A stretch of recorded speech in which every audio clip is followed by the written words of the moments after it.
ಚರಂಡಿಯಲ್ಲಿ ಮಗುವೊಂದು ಬಿದ್ದಿದೆ ಎಂದು ಮೀರತ್ ಪೊಲೀಸರಿಗೆ ಮತ್ತು ಪಾಲಿಕೆ ಅಧಿಕಾರಿಗಳಿಗೆ ಮಹಿಳೆಯೊಬ್ಬರು ಫೋನ್ ಮಾಡಿದರು.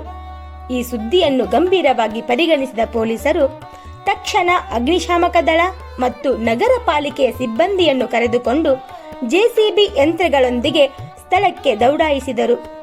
10 ಪಾಲಿಕೆ ನೌಕರರು ಜೆಸಿಬಿಯೊಂದಿಗೆ ಇಡೀ ಚರಂಡಿಯ ಕಸವನ್ನು ತೆಗೆದುಹಾಕಿದರು.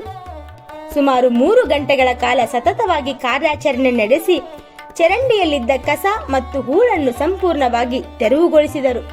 ಚರಂಡಿ ಸಂಪೂರ್ಣವಾಗಿ ಸ್ವಚ್ಛವಾದ ನಂತರವೂ ಅಲ್ಲಿ ಯಾವುದೇ ಮಗು ಕಾಣಲಿಲ್ಲ. ಅಷ್ಟೊತ್ತಿಗೆ ಅಸಲಿಯತ್ತು ಅರಿವಾಗಿತ್ತು. ವರ್ಷಗಳಿಂದ ಮನವಿ ಮಾಡಿದರೂ ಪಾಲಿಕೆಯವರು ಚರಂಡಿ ಸ್ವಚ್ಛಗೊಳಿಸದ ಕಾರಣ ಮಹಿಳೆಯೊಬ್ಬರು ಈ ರೀತಿ ಸುಳ್ಳು ಕರೆ ಮಾಡಿದ್ದರು. ಈ ಘಟನೆಯು ಸ್ಥಳೀಯ ಆಡಳಿತದ ನಿರ್ಲಕ್ಷ್ಯವನ್ನು ಮತ್ತು ಸಾರ್ವಜನಿಕರ ಹತಾಶೆಯನ್ನು ಎತ್ತಿ ತೋರಿಸಿತ್ತು. ಈ ಸುದ್ದಿ ಸಾಮಾಜಿಕ ಜಾಲತಾಣದಲ್ಲಿ ವೇಗವಾಗಿ ಹರಡಿ ವೈರಲ್ ಆಯಿತು. ದೇಶದಾದ್ಯಂತ ಜನ ಮಹಿಳೆಯ ಕಾರ್ಯವನ್ನು ಶ್ಲಾಘಿಸುತ್ತಿದ್ದಾರೆ. ಆದಾಗ್ಯೂ ತುರ್ತು ಸೇವೆಗಳನ್ನು ದುರುಪಯೋಗ ಪಡಿಸಿಕೊಂಡಿದ್ದಕ್ಕಾಗಿ ಮಹಿಳೆಯ ವಿರುದ್ಧ ಕ್ರಮ ಕೈಗೊಳ್ಳುವ ಬಗ್ಗೆ ಅಧಿಕಾರಿಗಳು ಪರಿಶೀಲಿಸುತ್ತಿದ್ದಾರೆ.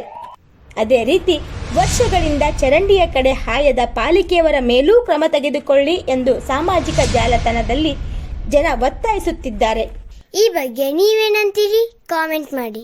ಚಿಕ್ಕ ಚೊಕ್ಕ ಮಾಹಿತಿಗಾಗಿ ನಮ್ಮ ಚಾನಲ್ ಸಬ್ಸ್ಕ್ರೈಬ್ ಮಾಡಿ.